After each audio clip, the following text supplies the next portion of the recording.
Alright guys, what's good everyone? Today here we have the TC68 again from Umarex.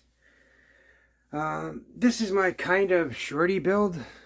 I'll get to that in a second, but the main attraction of this video today is I was talking to Dan Sterling from Sterling Self-Defense the other day, yesterday night actually, and he told me about this hack for the bolt, which Jesus, eventually, I probably would have seen it one day, but he's got the eye for it, I guess. He caught it. He showed me this little hack here on cutting out this plastic right where your ASA on-off was. Your on-off degasser. So we have that deleted because we got the new valves. But yeah, as you can see here, it's revealing the two bolts. And then same thing with on the other side. We can get out those two bolts now. So now, instead of going in and undoing every bolt, taking all the plastic clamshell and everything off just to get out, because like when you're modifying these and swapping a valve out, you have to go through, if you just need to change your spring or an O-ring inside the heat core or whatever, or you want to swap out valves, then it's a pain in the ass, man. Like, you really got to strip this whole thing down, and then there's all kinds of pins. You got to remove this pin right here and get this piece off, and all these selector switches. Then you got to do all those little Umarex screws, and just to get at this. So all we have to do now is undo these four bolts, and then boom, our valve will pop right out and we can put it back in. All you do is to put it back in, you just set it on fire like the M17, pull the trigger, and then it'll allow your sear to depress, and then boom, it'll push right in. But yeah, here, I'll give you a little view of that if you guys can see it here. It's right in there. You can access those two bolt holes, and then the two bolt holes on this side. And yeah, it's under spring tension, so it'll want to come out. I got a modified spring in here, of course. It's a 2mm versus the 1.8mm wire. And yes, I've also made another video on this. Oh wait, here's for my shorty. So yeah, I clipped this off. So normally your barrel would come out to about here. And now oh, you can't even see that. So yeah, normally you're right here. So your suppressor and barrel would probably come way out to here. So that's what I mean by shorty. So we've taken like a good 8 inches off of it in length. And then back here, I've got a 5 CI tank, just this little guy on. Clearly, it's this here is only enough for maybe like, oh, I don't know, 9-10 shots, if that, not even. Actually, you probably won't even get that with the modified valves. This is my stock valve that I bypassed. I made a video on how to bypass this for HPA. I've removed all the core restriction, the Belleville washers, everything inside was gutted out. And then I drilled straight through. And I plugged up all the holes and sealed all the holes back up.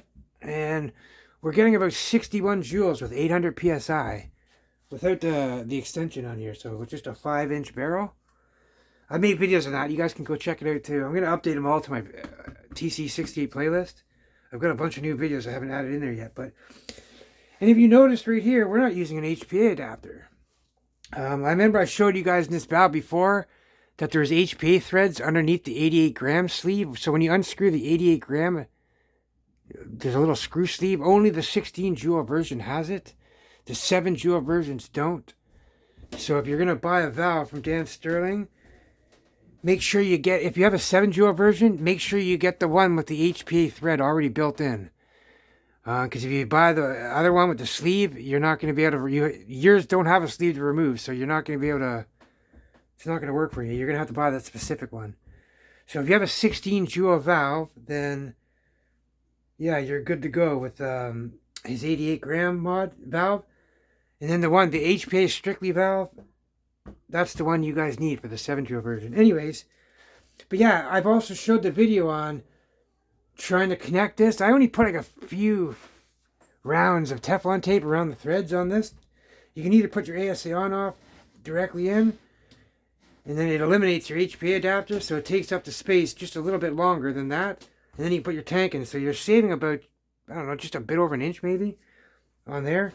Or if you want to take this ASA on-off off, which is about 2 inches long, maybe a little more or so, and the HPA adapter, so now you're bringing back 3 inches. So you're going to be super short now if you just take your tank and screw it right into here now. So I used about 60 or 70, maybe 80 turns, full turns around the threads with this cheap Amazon tape. I mean, if you got like the thicker stuff, you probably only have to go around maybe like 10, 20 times around the threads. But this stuff's paper thin, like way worse than paper thin. So, yeah, so basically what I did was I got this in here with the Teflon tape. I just put a lot of Teflon tape. I knew it would hold. You just had to put a lot on. Because it does have an HPA thread similar, but it's a little bit coarser. The threads are deeper. So when you put an actual HPA tank in, it still goes all the way in, all the way out, no matter how far deep. But it's got a little wiggle to it until you lock it up tight. And then it stops wiggling, of course. So, yeah, the Teflon tape, you just got to put enough Teflon tape so it makes a seal. And then, if you have the stock valve like I did, you're going to have a hole up here, bleed hole that needs to be plugged and tapped. And the same thing with here. You got to plug and tap these two holes through your screws. There are also bleed holes as well. This hole here is a screw. It'll go in onto your threads. So if you put a thread in there, you can tap that. And same thing with this guy up here. If you screw this down all the way, it'll lock your ASA on-off threads so you can't twist it out. So that way it'll be locked in there, and when you go to gas and degas, it's not going to come out on you. But anyways, you got to plug those 3 holes on the stock valves. So, yeah, I showed you before. This did not work. It's in another video. I showed you it, and then I made a video saying don't do this because it doesn't work. But now I revisited. I just figured I only wrapped a few rounds of tape just for a test. So this time I went to town with the tape, and boom, it's sealed up perfectly, locked in there, nice and solid. No matter how hard or force you try to pull that, it's not coming out. Like I'm sure I can pull a lot harder than 800 PSI, because considering I can depress it very easy with my finger. As you can see here in a minute, I'm going to gas it up. This don't have any air in it, so... like, look, yeah, see? I got the threads locked in on this, so you can just screw your tank in. You don't have to worry about unscrewing your ASA on. I got a pepper ball tank here. It's around 900 PSI, so we're just over a set PSI with this. And look, you see how short that 5 CI tank was? It's really, really short, but even with this 13 CI tank, like, look at that. It's perfect length for me. That's perfect. And if you're really, really short, you can always bring it into here. Bring your tank down lower as far as you need it. Your shoulder will sit in here. This will sit kind of on top of your shoulder. It's not really bad. It's not in the way. Or if you're longer, you can go all the way back further out like this. Me, I like it right here, flush. And then add about half a centimeter in. That's perfect for me. I have set screws under here so I can screw them and lock the tank down so it doesn't spin. But yeah, let's give it a... So there, see how this spins? We don't have much room now. So now this pin in my ASA is butted up against the pin on the tank regulator. So as soon as I screw it, I'll depress and gas it up. So let's see. Let's see. Okay, we're perfectly butted. So about a quarter turn. Click. Just give it a little extra open. And then you can see here's this pin, how easy 800 PSI is to depress. So, or you just degas it normally like that. And that's it, man. You're depressurized. But now you can access your bolt super easy. Yeah, Dan Sterling showed me this little idea, so I had to do it because the amount of times I open this thing up, oh, this is just... I'm ecstatic about this. I'm just so happy that I don't have to keep taking all this apart and stripping those little screws. And yeah, so this is just my pepper ball tank. Look here, we'll butt up. See? Now look. A quarter turn. Quarter turn degas. Swap tanks. There, now go back in the shorty, really shorty setup. And like I said, I did a video on this also too, explaining everything even deeper, but yeah, some people won't see that video, so I'm explaining it again.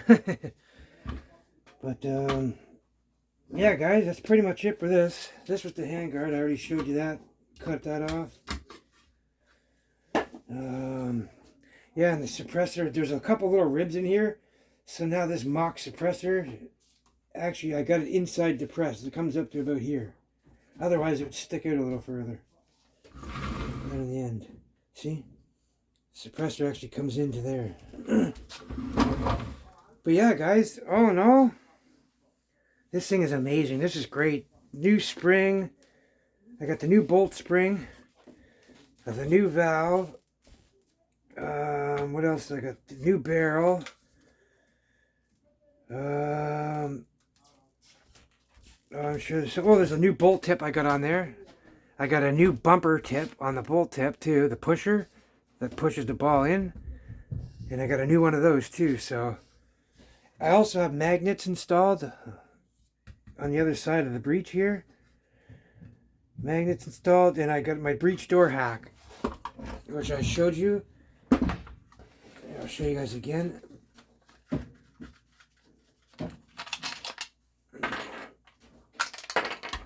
So if you can see this part, here, let me bring this down. I can't even see up here. But yeah, this is your detent right here. There's another detent in the marker, a rear detent. These things are garbage.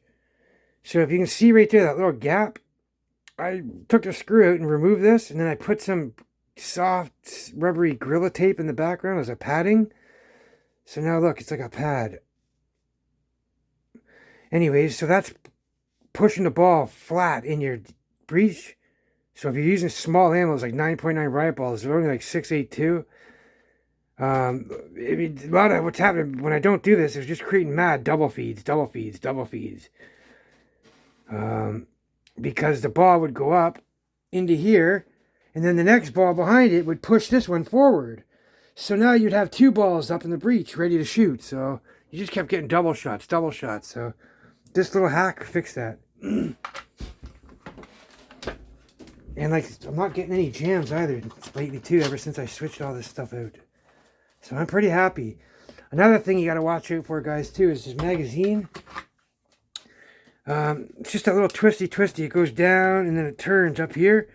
When it gets down to around here, your spring can get all jammy and it doesn't push your ball up into the breech. And then your bolt comes by and shoots, and then it's halfway up, so your bolt gets stuck. And that's what's causing all the damage around your bolt tip with that pusher seal thing. Those tips that I showed you, the replacements in the bolt tip. Anyways, yeah, just briefly, guys, so just keep an eye out. Everything I showed you here is pretty much all you really need to do to tune this. Now it's working tip-top shape. I couldn't even fire a single shot without getting double feeds before and jams. And then my bolt spring compressed down to nothing. I lost like 15 millimeters of compression on my bolt spring, and it was just weak wire. So every time I pulled the trigger, even with 800 psi, the bolt would come forward and shoot the first ball, and then it would stay forward, blowing all my air out.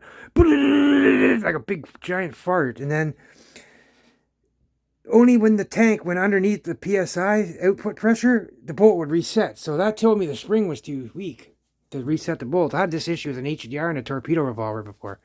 And that's how I fixed it. So I took the same concept over here and did it, and it worked great.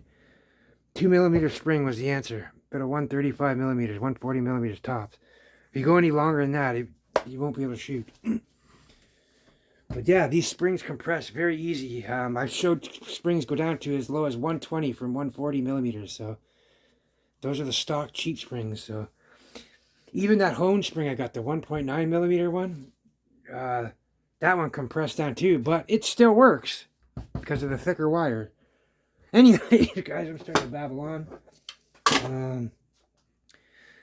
Yeah, once again, you all stay safe and take care. I pretty much covered all this. And yep, you guys have a good one.